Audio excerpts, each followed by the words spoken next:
Welcome to Patchworks Brewing. I'm your host Patrick. Today we're going to keg up a Roggenbier. The video that I did for the yeast starter and the brewing video is now finally ready to be kegged. So let's talk about kegging for a second. What are some advantages of kegging and some disadvantages of kegging?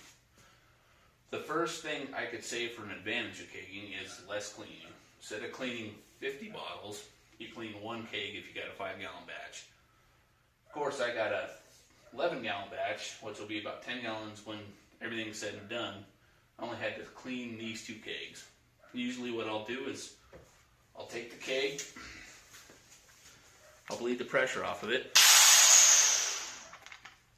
I'll pop the lid off of it. Of course, this one's clean. Then all the old beer and everything that's inside of there, I'll just take hot water, rinse it out, dump it. And what I use is OxyClean free. I'll put about 2 tablespoons of that, 2 to 3 tablespoons in it. And then at the bottom of the keg, I'll fill it up with hot water.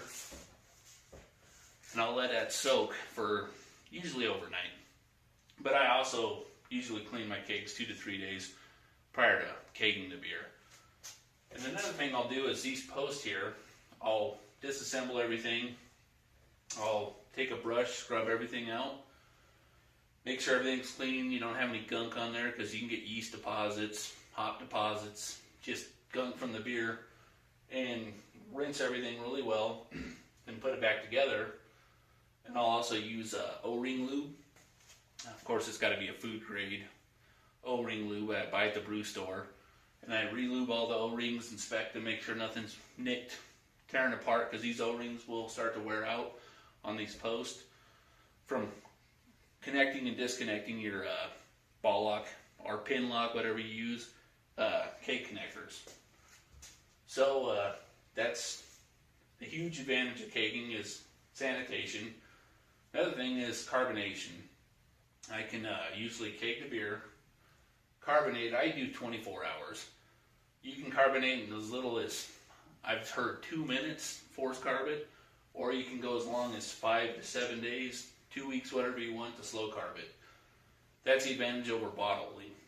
Another advantage of kegging over bottling is just the fact that you have some type of container you keep your beer in, so you're going to have cold beer on tap.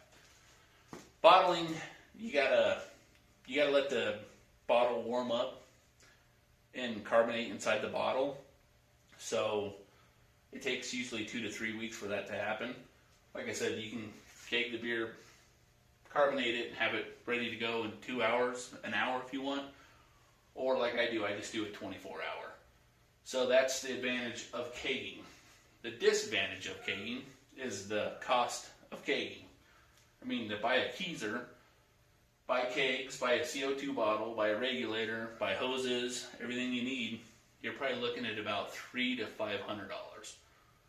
This keezer I bought for $55 on the internet, Craigslist.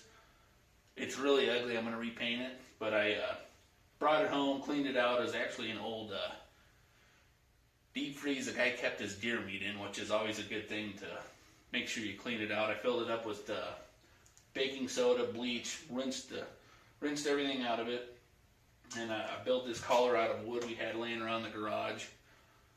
Put this green paint, and I just used this green paint because that's all I had. And I really wasn't sure. I actually liked bottling a lot before I started kegging, so I wasn't sure if I wanted to continue to keg or if I wanted to keep bottling. So I didn't want to put a lot of money into this keezer. It's been 3 years. I hate bottling now.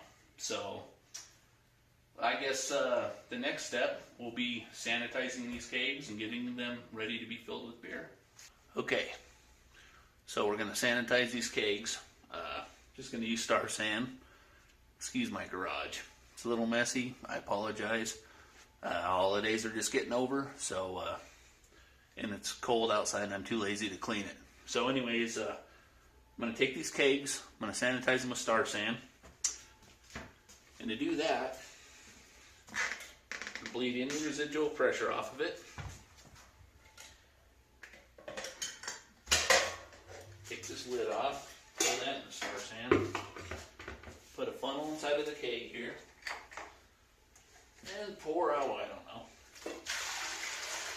gallon or something there, whatever.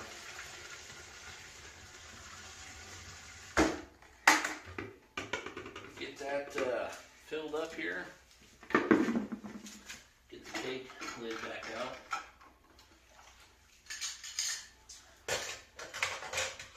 Put the lid back on the keg.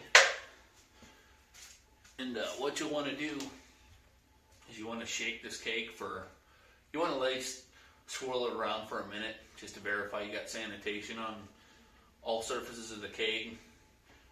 So, because Star San here takes 1 minute of contact time to effectively sanitize any surfaces. So like I said, fill it up. What I do is I just put it on my shoulder and I just count. I count to 60 seconds, or I'll put a timer up, and once I'm done with this, I'll put it in the keezer and push the Star San out of this keg into this other keg.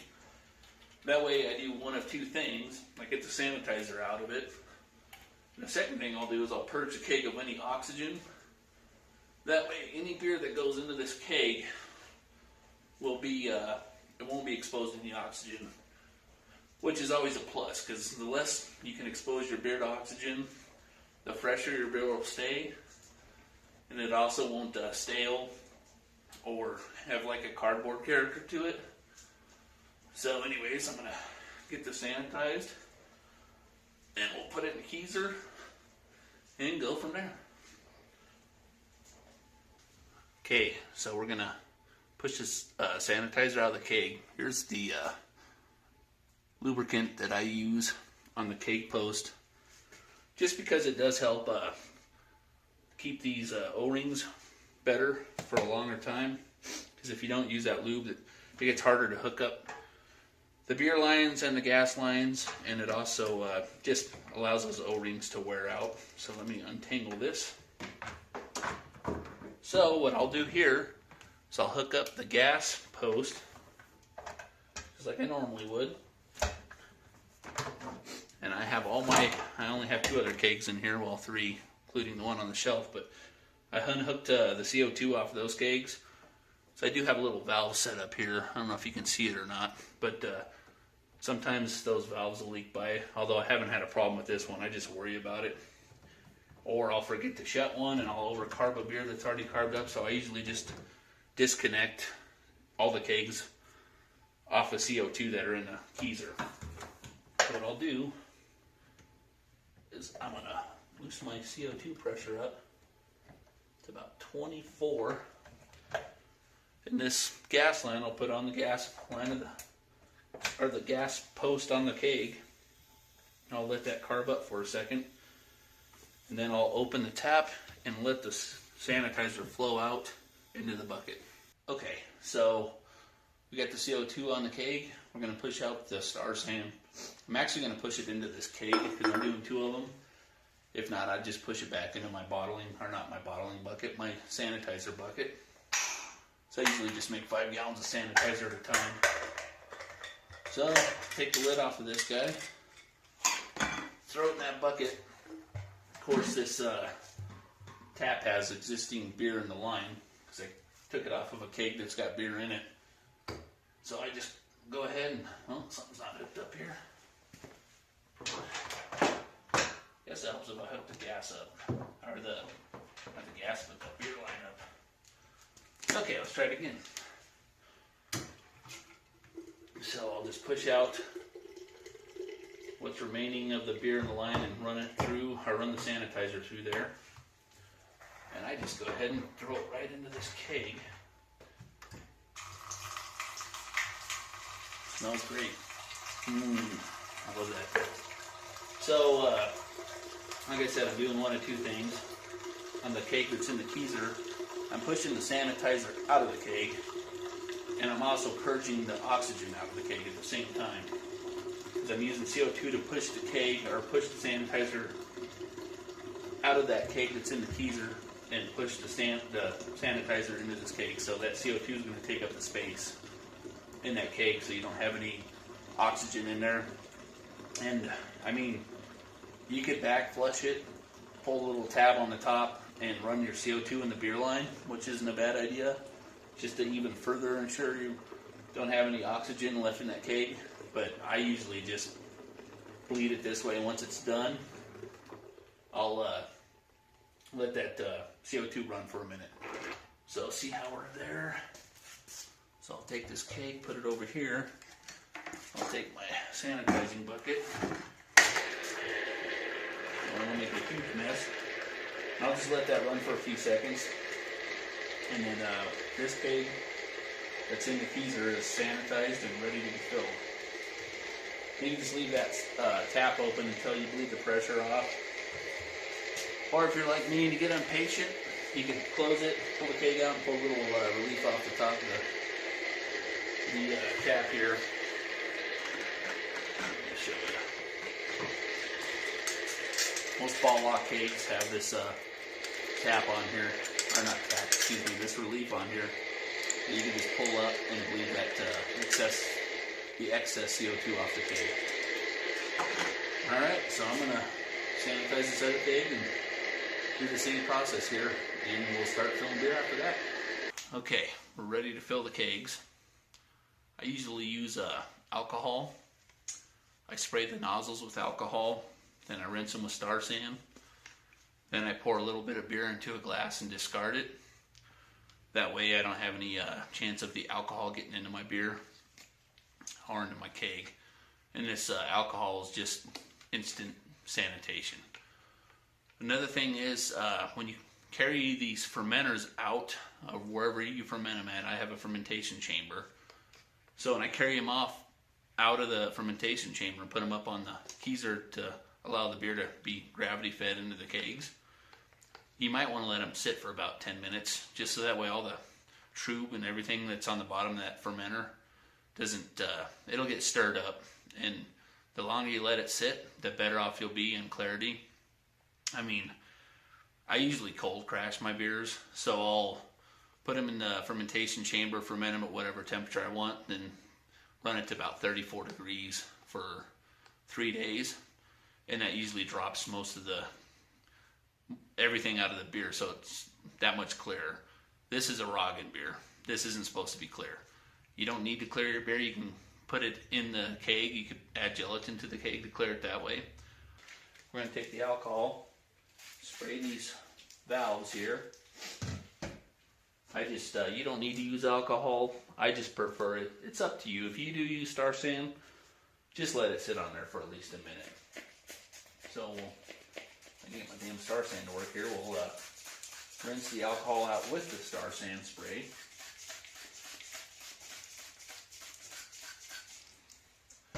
And also what I do is I take a jar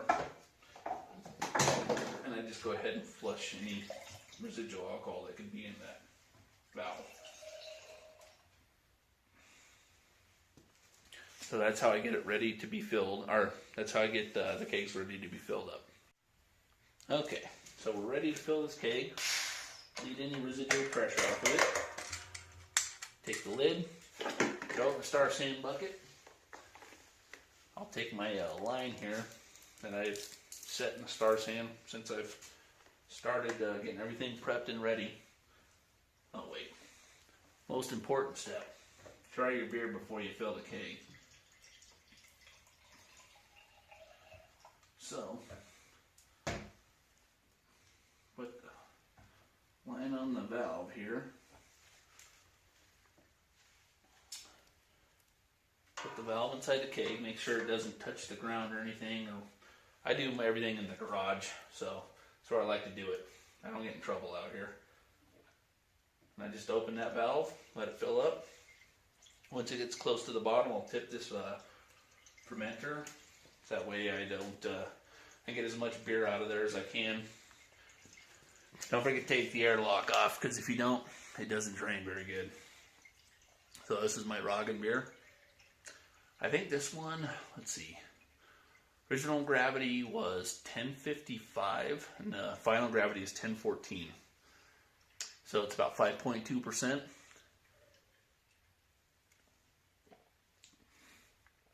I think it's delicious. I mean, it's got banana notes. It's got that rye in there. Just gives it a whole different character. It's almost it's almost, I can't explain it. It's just more biscuity, more robust, a little bit spicy, slightly. I also got a lot of yeast in this pour, so this wasn't coming out of there is a little bit clearer, or cleaner, I should say. But man, that's delicious. I mean, that's great beer. I've never had a Roggenbier, but to me, it's like I've made Dunkelweisens before, which is a dark German wheat, and it has a character like that, but the rye just adds a different element to it. When you take all the wheat out and use 50% rye, it just makes it, I really like it. It just adds body to it. I'm going to have to look up the flavor characteristics of rye, but it's got a different biscuity character to it that wheat and everything else just doesn't have to it. And I think it's absolutely incredibly delicious. So I'm going to enjoy the sample. I'm going to fill these kegs up, and then we're going to carbonate it. And after that, the best part, enjoying it. So we're ready to carbonate. First thing you're going to want to do is take your CO2 line and a beer fitting, and I use 1/4-inch flare fittings for this, because I take the CO2 line and I push the CO2 through the beer side of the keg. So if that makes any sense, the post where your beer usually comes out of, I carbonate through that. So I've got these 2 kegs. I'm sorry if you can't see it. This is the best camera angle I can get. But I've got these 2 kegs. They're filled up. So I got this CO2 line. I got it at 24 pounds. I always bleed it. I make sure you get all the oxygen out of the line. And I hook it to my beer line, which would be my outpost. And I let this keg carb up. See, in this other line here, I take this 1/4-inch fitting off, or loosen this 1/4-inch fitting, and take this gas fitting off, and I just put this sanitized beer fitting on this CO2 line connection. So tighten that on there. Now here's a really important thing if you're ever doing 2 kegs.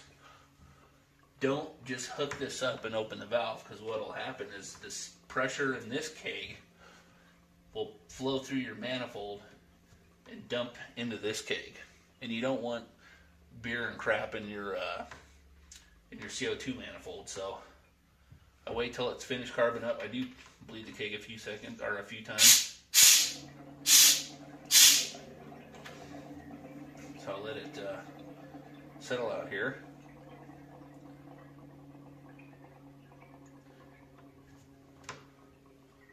And like I said, 24 pounds. So I can promise you, if you keg your beer or carbonate your beer like I do, you'll have perfectly carbonated beer. So once it's done bubbling here, this one's taking a minute. Come on, baby. So valve that off. So we valved off the line that's going to the keg we just carved up. I'm opening the line to this valve, or the valve to this line. Push that little tab just to bleed any oxygen out of that line I can. And I basically do the same thing on this keg. So the beer side, the outside, I put this on. See what'll happen if you leave those valves open, you will basically pressurize that keg from this keg instead of doing it with the CO2, and you'll get beer and stuff inside your lines, your CO2 lines. So that one there, make sure I'm on the right line here. Yep, I am. That one didn't seem to go as long for some odd reason. I think the keg's just fuller. So bleed it a few times.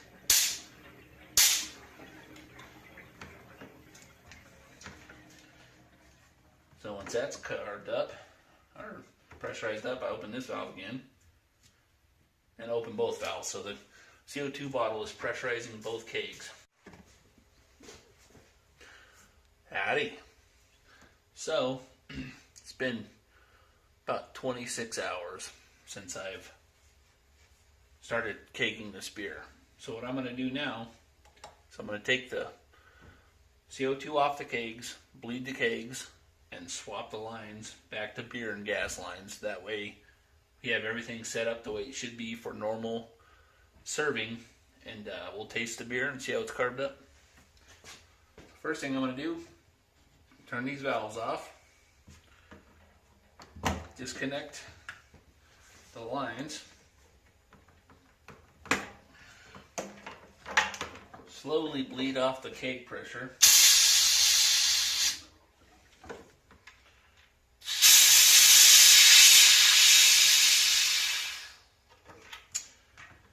And then take off the beer gas fittings. Back my regulator out. That way I don't overpressurize it. This one here was on there already. I'm going to leave that one on. I have 4 lines in my keys are here. 3 for the kegs and 1 for a spare line. So I'm going to leave that fitting on that spare line because I think I keep it on there all the time. Okay, so then I'm going to open this valve up. Actually, I'll do these 2 valves here. So then I'm going to bleed that pressure off. Run this up to about 8 pounds. Then I'm going to pressurize this keg first. Valve it off. Pressurize this keg next. Oh, helps if I go on the right damn side. Pressurize this keg next. Let it sit for a second.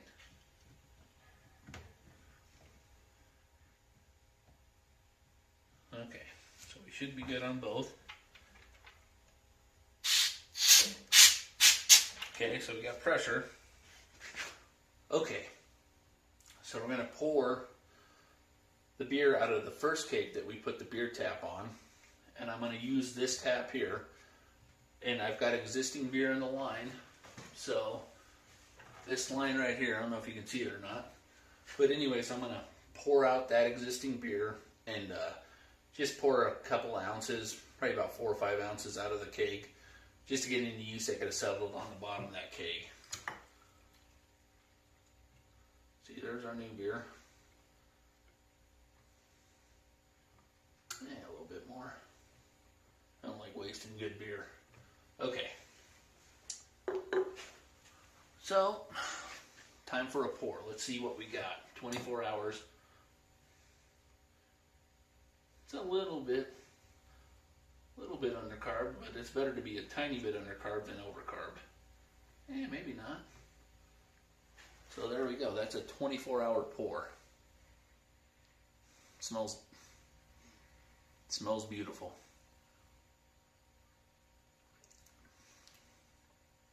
That beer is so good.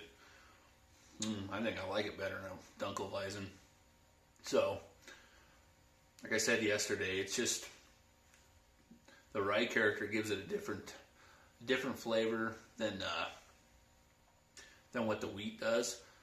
It's not really spicy, which I could taste it in there, but I don't know if that's the yeast. But it just has a different breadiness to it.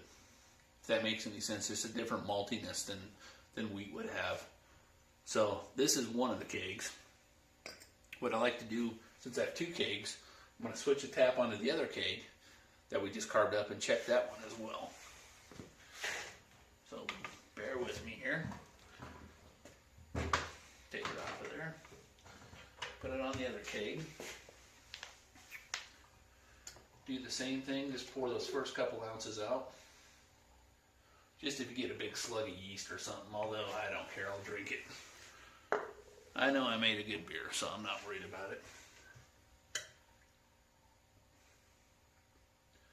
So let's see how this one carved up. I think this is a fuller keg, and it carved up a little bit little tiny bit less than the last keg. Another thing is I put these beers in when they were about 72 degrees, which is going to take longer to absorb that CO2. Usually I put the beer in at 34 degrees, which will help it carb up a little bit quicker. But nonetheless, I mean, for 24 hours, I think it's fine.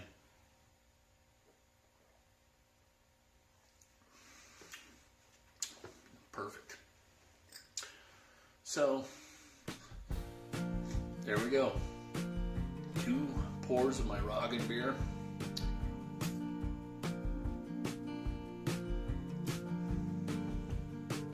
I just like to taste them.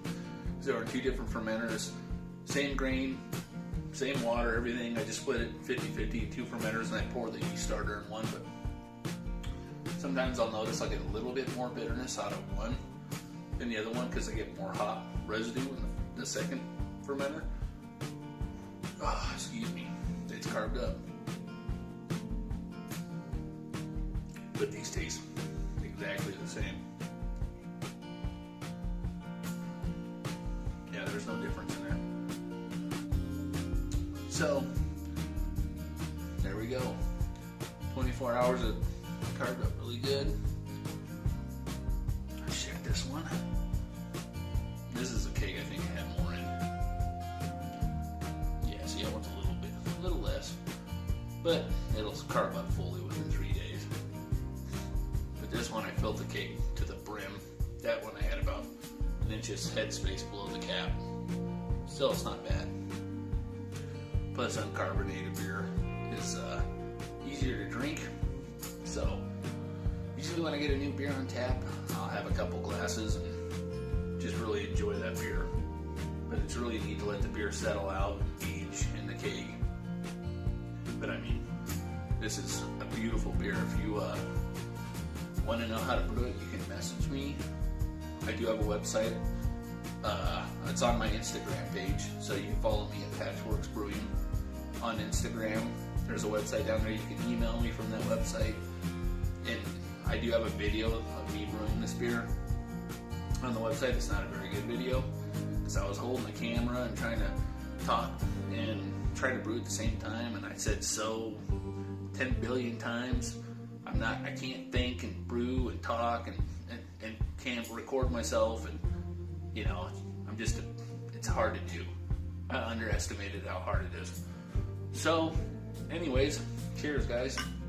Till next time, drink up. If you have something or brew a Roggenbier, let me know.